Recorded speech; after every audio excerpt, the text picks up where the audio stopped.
imprisoned suffragette letter discovered.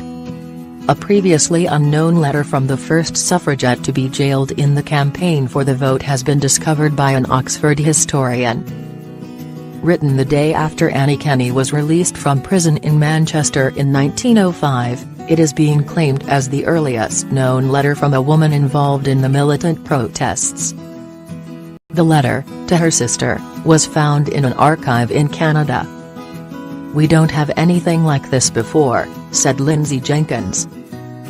The historian was researching the Kenney family when she found the previously unrecognized letter in an archive in Canada, where Annie Kenney's sister had later emigrated. Risked everything. This is the first account by a woman about what it's like to go to prison for the vote, Ms. Jenkins told the BBC. At this moment, they don't know what's going to happen, that they're going to be successful. She's risked everything. This could be the worst mistake of her life. She doesn't know there's going to be a positive reaction, said Ms. Jenkins, a history lecturer at the University of Oxford. Going to prison was an incredibly difficult step for these women. It's a really shocking thing to do, a very radical move. They don't know it's going to pay off. Annie Kenney was a working-class woman from Oldham, who had worked in a cotton mill from the age of 10. Her role in the suffragette struggle had often been downplayed, said Ms. Jenkins, compared with the attention paid to better-connected families such as the Pankhursts. She played a prominent part in the suffragettes' campaign, effectively leading it between 1912 and 1914. The suffragette was jailed several times and took part in hunger strikes.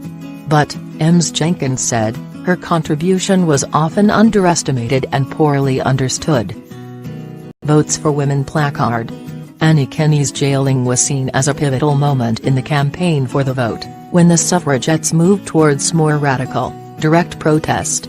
With Christable Pankhurst, they disrupted a government minister's public meeting, demanding answers on when women would have the right to vote. They were thrown out and Christable Pankhurst accused of spitting at a policeman, and the two women were jailed.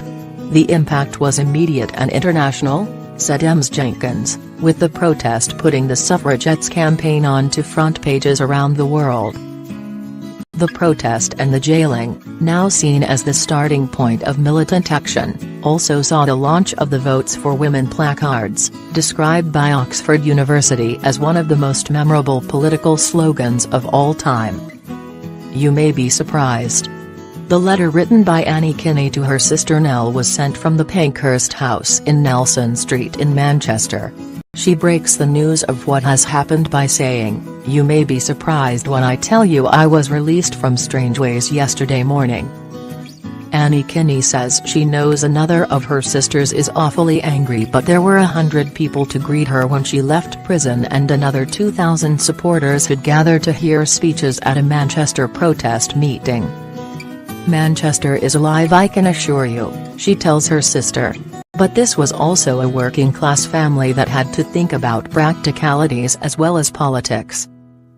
After describing her release from prison, getting a bouquet from the Oldham socialists, she reassures her sister, "I am able to send money home every week." The letter, on loan from the British Columbia Archives, will be put on display at Gallery Oldham from 29 September.